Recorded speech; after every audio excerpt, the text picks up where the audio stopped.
Tens of thousands of football fans came to Highbury. Electrifying! Yes, guys, and welcome back to the Cannon Podcast. Hope you are all doing well. Hope you are all good. We are fantastic, as always, because Arsenal winning. We're in flow state. Nobody can score against us. Happy days. And we've just rewatched the first half of the Slavia Prague game, which was really interesting. It was a different type of rewatch where we were having a big discussion on a specific aspect for all you nerds, dweebs, if you enjoy this sort of stuff. We talked about William Saliba in particular. And like we always say, if you wanted access to these rewatches, you can get them via the link below in the description, which is a 7-day free trial. Get rewatches, and you can access all the other previous rewatches me and James have done. You can also get scouted, data pods, which will be coming soon as well, youth pods, ad-free main podcast, access to the Discord server as well. So there's a lot of content to get your teeth stuck into. So yeah, good time to be a Patreon or YouTube member. But firstly, how are you, James? You good?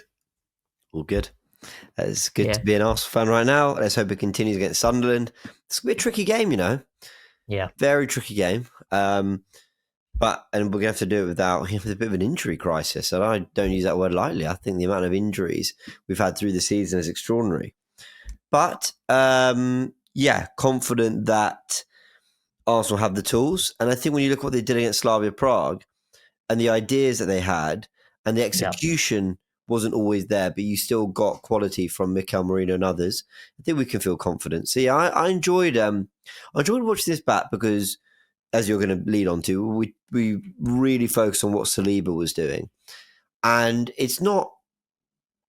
For me, there's a difference between praising what we've seen Arsenal accomplish and do and actually just praising the ideas. And sometimes people might think, oh, great, we're just praising ideas and them trying something. But sometimes that is the first thing you got to see, like to kind of believe in something or to buy in is I like the ideas. I think this can work. And that's, not everything worked with Saliba, but ultimately there was quite a few moments where it did. And I like the ideas a lot. No, definitely. I think for me, like there's like two things. There's the idea and there's the execution. And sometimes I think when you try something and it doesn't work out, I think that can lead to frustration. It can lead to the feeling of, oh, why are we trying this? It's clearly not working. But if you try something once, you're not going to get it optimized at all, really. And I feel that's what was really key in this game. But if you guys don't know what we're talking about, it is Saliba stepping into midfield, which we saw consistently against Slavia Prague. So I want to get this comment from Mikel post-match, and it was a question raised by Art de Roche, and he was asking about William Saliba stepping into midfield more often tonight. Was this because Zubimendi wasn't playing, or would you like to see him do this more? And Mikel responded with, it was related to the way their number 9 makes the press and where we could find certain advantages and time, because it's not, if we don't do that, then everything becomes absolutely man-to-man and it's a really difficult game to play. So for me, we had a really interesting discussion about this, whether it was, pre-planned or whether it was something that kind of transpired as the game developed. But why don't you give your thoughts on this to begin with, because I know you've done a video on the Gooniverse about it. So, and I saw your tweet as well when you saw it, like Saliba into midfield, and you're like, you were excited by it. So yeah, give us your thoughts on it and how you felt about that specific role. It's like I said, I like the ideas. Yeah. Ryan, I was saying this on the Loose Cannons podcast. Sorry that I keep plugging all my content. You should plug whatever you want to plug. Do you remember that clip that it did the rounds on the timeline of me in Hong Kong after we lost to Tottenham in the North London Derby friendly? No, I'm not. And I basically went on a bit of a rant about how Arteta's tactics are really predictable. And I basically went through every position and said, the left back's going to do this, the winger's going to do this, the right back's going to do this, the left 8 will do that. And essentially, that was like my cry for ideas. I was like, please give us more ideas. And that's why, in what was a world of criticism for Arsenal winning at United, never known anything like it. First day of the season, we won at a difficult place to go, and somehow we got criticised for it, and everyone thought United were going to win the league on the back of it. What I sat there thinking was, no, but I like the ideas. Arsenal were trying to play more in transition. Arsenal were trying to look more dangerous going back to front quicker. We were trying to be more direct. We were trying to keep our wingers high up the pitch. We were trying to let the individual brilliance of our defenders get us through. Now, Ødegaard and Arteta let us in on the fact that they didn't want that much of a end-to-end game. They didn't want to lack that much control. And okay, that's fine, but I don't quite believe them because of the positions of certain players, how high they were, and the way we tried to release the ball quickly. So anyway, all that to say that when everyone was criticising Arsenal for the performance against Man United, I was quite praising of the ideas and happy we were seeing something different. Now, 2 and a bit months on, I'm still sat here going, I'm really liking the ideas. Did it all come off against Slavia Prague? No, but it was a good idea. It was something different. And actually, it worked enough to lead to the opening goal. And it worked enough to keep Slavia Prague constantly guessing. And when Sunderland prepped for us on the weekend, that's just another page of notes they got to go through. That's okay, but if it is Saliba who goes there, how do we address that? Yeah, how do we respond? Yeah. And they already got to deal with Timber either tucking into a back three, inverting into a 2-3 shape, or inverting high into the right 8 spot where our 10 drops back, or overlapping Saka. That's already 4 position he picks up they have to worry about. You can say the same for Calafiori and vice versa. So I like ideas. I think ideas sparks chaos in the opposition's defending. It sparks panic, and it sparks inspiration in our players to express themselves. So yeah, sorry for that long-winded answer. No, that's good. That's basically why I really like that we tried it, whether it works or not. I think also, just to kind of add to your point, unpredictability as well, really, isn't it? Which you kind of alluded to anyway, in terms of if certain players step into spaces that they haven't stepped into before, in terms of when the opposition are pressing, like we saw with Saliba, then that offers another solution for Arsenal, and then that's another problem for the opponent. So I think for me, and definitely do check out James's video on the Gooniverse. Thank you, because it's a really good one. For me, I always try, and I'm not saying I'll always get it right. Probably most of the time get it wrong, but I'll always try and see the why as to why something happens. I think you get it right, Rohan. No, I don't know, but I feel like for me, so I don't believe, and I said this in the Patreon and YouTube section, where I don't believe we're going to see Saliba step into midfield every single game. I think it will very much depend on what the opposition is doing. So when Mikel was talking about the number 9 and how he presses and how they're going man-to-man, that's what Slavia Prague did throughout the entire game.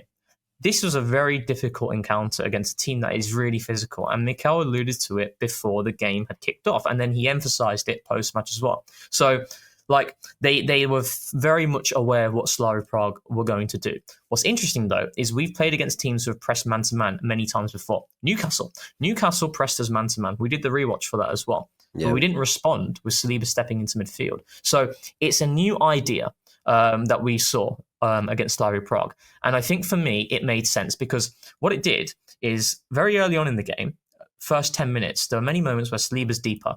And because Saliba's deeper, the centre forward, which Arteta is alluding to, the number 9, is staying higher. So Saliba's deeper. If Saliba's deeper, the 9 is higher. And that means when Raya has the ball, he's already got Gabriel on one side in which one of the Slavia Prague players is going to press him, and he's going to then press onto Raya.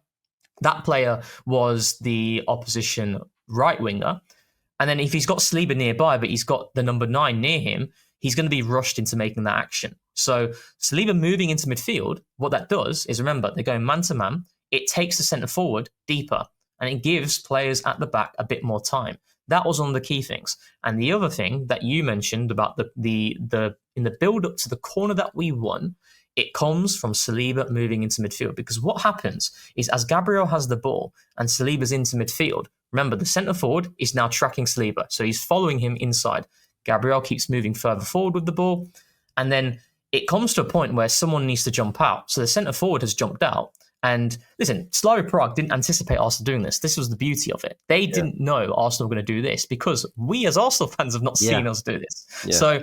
So they're in game. They're trying to process this and they're trying to find ways to combat it whilst we're playing and doing this. So he jumped out. And what that meant is Saliba and Waneri were then overloading the midfielder. And you mentioned it, how it's also about the execution, because Gabriel feints, he baits, he's going to go to Timber, and then the winger is then looking to jump onto Timber. So then he opens up a bit more space, and then Gabriel plays the ball into one area, he carries it forward, he lays it off to Saka, and then the shot, which is saved by the keeper, and that results in the corner being won. So there were many moments also where we were so close to getting in behind, but the pass was off, the execution. And this is where you go back to that comment and that quote about Arteta mentioning how they've not had much time to train for this. Kind of makes sense, because we saw many moments where there were teething issues. So yeah, I was really excited by it, although I don't think it will be something that will happen consistently, but I'd like us to do it certainly more often in these types of games. So yeah.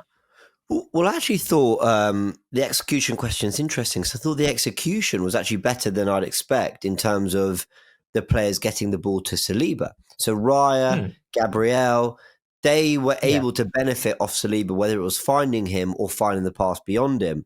I think there was a moment from Timber. Timber found Saliba quite nicely in one moment. I think Saka found Saliba. But it was actually the bit after, basically. It's like the final pass, wasn't it? Like the final one or two passes, yeah. And meaning this with love, Saliba basically balls it up a few times.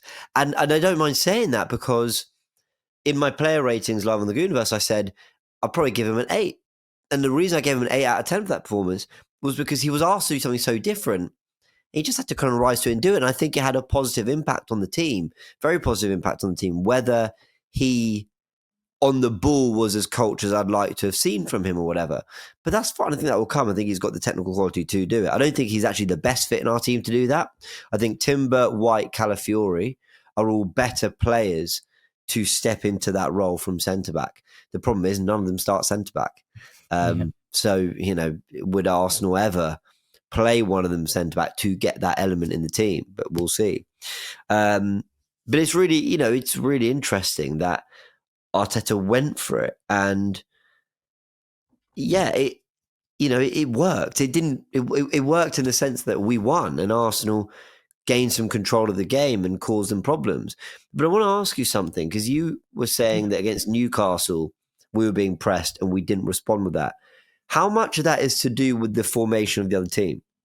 Because if they are playing a 5-4-1, whether they're pressing or not, that's ultimately the shape they retreat to. Whereas Newcastle were always playing with an aggressive front three and then a midfield three. I just wonder whether Saliba stepping into midfield would have kind of done nothing to help. Like against Newcastle, that might have been an idea they had, especially because we brought him on at half time, so we brought him on to do something. I just wonder whether all he's doing is stepping into an already incredibly crowded area of the field, whereas against... I'm trying to get this right. It's Slavia Prague. It's probably you're saying, you're kind of mentioning, like, is it dictated by the formation, the structure that the opposition's using as to why, Saliba's stepping into midfield? Okay, this might not make any sense, but I envisage a 4-3-3 pressing us as a very condensed front three got to get past and then a line of three behind. Now, we said that Newcastle did retreat to sometimes a 4-5-1 or a 5-4-1, but they are able to play quite a condensed 6 players. And I just wonder whether when it's that 3 and 3 becomes a 1 and a 4, it's so different when you're playing a back 5. And I just wonder whether that was a big part of why he did it, because he was able to cause more confusion amongst fewer players and more space centrally. Also, possibly. The way I see it, though, so we saw in this game, right? I think the formation, personally, is irrelevant in a high man-to-man press, because what a man-to-man press means. So on a football pitch, it's 11v11, right? So the pressing team, though, it's not really 11v11 because your goalkeeper's not an active member, right? Yeah. So it's an 11v10 for the team building up. So there's one player that's free, and usually that's the goalkeeper. So it's your goalkeeper. So in our respect, it's David Raya. So when we watched that rewatch, right, and we saw David Raya have the ball, if Saliba is deeper, there's going to be someone pressing him. So it doesn't matter if it's a 5 or a 4. If it's we're looking at the context of, forget about formation, we're looking about man-to-man. It's 1v1 everywhere outside of your goalkeeper. Yeah. Like if they, for example, if they get someone to just press the goalkeeper, then we've got someone free. Someone else is going to be free, right? So if Saliba's closer to Raya, and the centre forward or the right wing or left wing, whoever it is, presses Saliba and then towards Raya, and Saliba's closer to Raya, he's a lot more rushed. So Saliba steps into midfield, he takes that player away. So it gives Raya space on the ball. Now, I hear what you're saying in terms of maybe in the midfield there might be, it might not be as easy to access certain things. But either way, you moving Saliba further forward, it's taking someone else further back. So it's giving Raya a bit more space. That for me is the most important aspect of it. Because then the moment Saliba moves into midfield, and then that player who's marking him then jumps to Raya, someone's got to track Saliba. And if we're good enough, technically, and Saliba's movement's good to step like outside of that player's eye line, then Raya could maybe play that pass and then we're through. So that's the way I see it though, James. But that's maybe something to keep an eye out on in the coming weeks, where if we play an aggressive team that's pressing high man to man, but it's not like a back five, it's more of a back four. We could see. We could maybe answer that really. So, Sunderland play a back five. It's going to be really interesting to see if we do anything similar. I do think that it's so difficult because it also, like you said, you made a great point there. When you're pressing, it doesn't actually matter what your formation is. Yeah. I'd also argue what also impacts how much it matters what your formation is quite simply how you deploy it. So as much as I'm saying, well, it feels like there's more space to play centrally against a 5-4-1 than there is against Newcastle's 4-3-3, that might not be true if that four are incredibly condensed and the back three centre-backs are always encouraged to step up onto the press with the other two covering. Yeah. And when Waneri received that pass, which I think led to the shot, which led to the corner for the goal, when Waneri received that pass, they didn't want to jump onto Waneri. They were more concerned about, that 1 and 4 were pressing and trying to move and rotate, but that 5 were going, no. I think that the right centre-back tentatively stepped forward with Rice, but not really.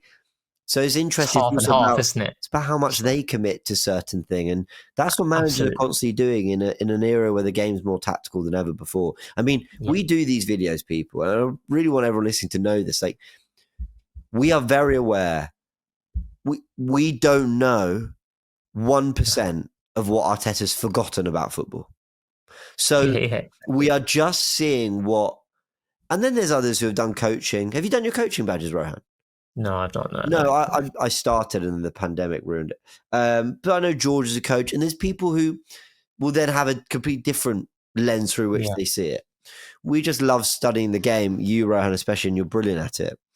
But all these things are happening all the time, all these little things, and he'll be getting data from what he's seeing, from what he knows from prep, from what Gabriel Heinze, Molina, Stuyvenberg, what they've all clocked, what the players are feeding back to Mikel.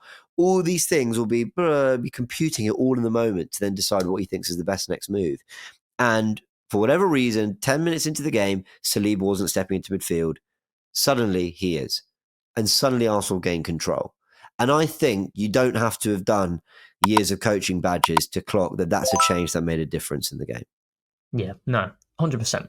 There's so much nuance to it. Like, for example, when I was talking about like pressing man-to-man, like, I mean, like, the formation doesn't matter when it's like 1v1 across the whole pitch. You're right. I totally agree. Yeah. But it's just like, for example, if like the centre forward drops right next to our midfielder, the centre back is going to follow him all the way in. And then when you look at it in a game, you see it in practice, everyone's all over the place because that's the idea, really, isn't it?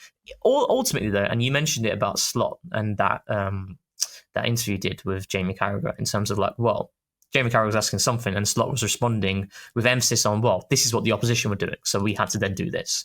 A lot of it is a lot more pragmatic than what we actually think, even though you see, like, at face value, Liverpool, look at all the players they've got. Why are they being pragmatic against a lesser side? That's how the game has evolved, which is interesting. It was really interesting watching that the first half, and you said it at the beginning of the rewatch. We chose the half with less goals. It's because that's why we do these, to see these trends and we hope they become trends. But yeah. Exactly. We hope they become trends because right now we have a sample size of 1. So let's see. Yeah. But hopefully you guys enjoyed that. We certainly did. And like we always say, Do give some feedback in the comments below on things you'd like us to do in the future. But yeah, like if you wanted to access that rewatch, you can do so by becoming a Patreon or YouTube member. Thank you, James. Thank you so much, mate. Honestly, really enjoyed it. No, it's been brilliant. Thank you all for tuning in. And last but not least, thanks for keeping it Arsenal. Tens of thousands of football fans came to Highbury. This was one kind of queue the ladies thoroughly enjoyed. Electrifying. Electrifying. Inspiration.